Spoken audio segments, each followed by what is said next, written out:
26 ka mga piniling mga pulis sa Talisay City ang ipada na ugma sa training center sa Police Regional Office 7 sa lungsod sa Sibunga alang sa tulo ka buwan nga training sa Special Weapons and Tactics con SWAT sa Talisay City. Ang report ni Femari Dumabok.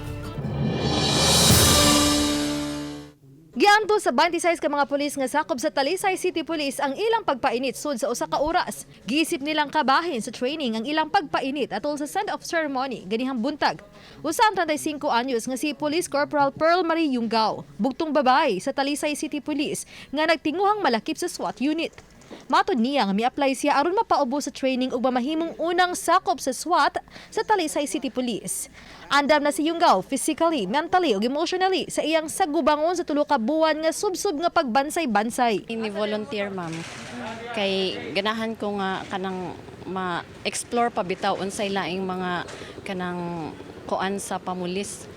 So dili ra ko mag-rely sa kung unsay naa sa office. So ma-enhance pa gyud ato ang skills no kanang sa ato ang weapons and then mga tactics nga syempre og ordinaryo ra ka nga pulis dili nimo makuha. Giisip niya kini nga hagit og sa moong paagi mas makaserbisyo pa.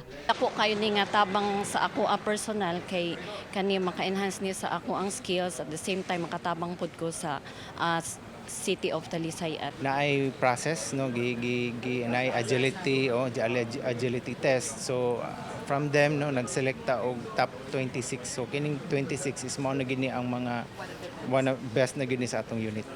Nang hinaot si Talisay City Mayor Samsam Gulyas nga mas mapatuman pa ang hugot nga seguridad, kahapsay og kalinaw sa higayon nga opisyal nang makasugod ang SWAT team sa Dakbayan.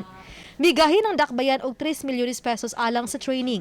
Misalmo sa send-off ceremony ang duha ka kanhi nga mga regional director sa PRO 7 nga karon konsultan sa Peace and Order sa Dakbayan sa Talisay nga sila si retired Police Brigadier General Patrocinio Comendador o retired Police Brigadier General Lani Uñeres.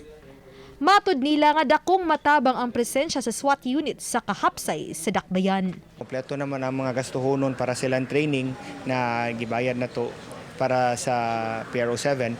Ang question na lang yun karon is the necessary budget for their equipment, from the vest to kanang ammunition, mga pusil. Sa usa ka city na paresan ni daghang establishments and we expect na kung develop katubo ang atong ekonomiya, so posible po na daghang may tabo na krimen. So it is very important na natay SWAT po dire. As I was also telling them na i-cross-train with the EOD. Obanik Leofer Lumayag, Femari Dumabok. Balitang Bisdak.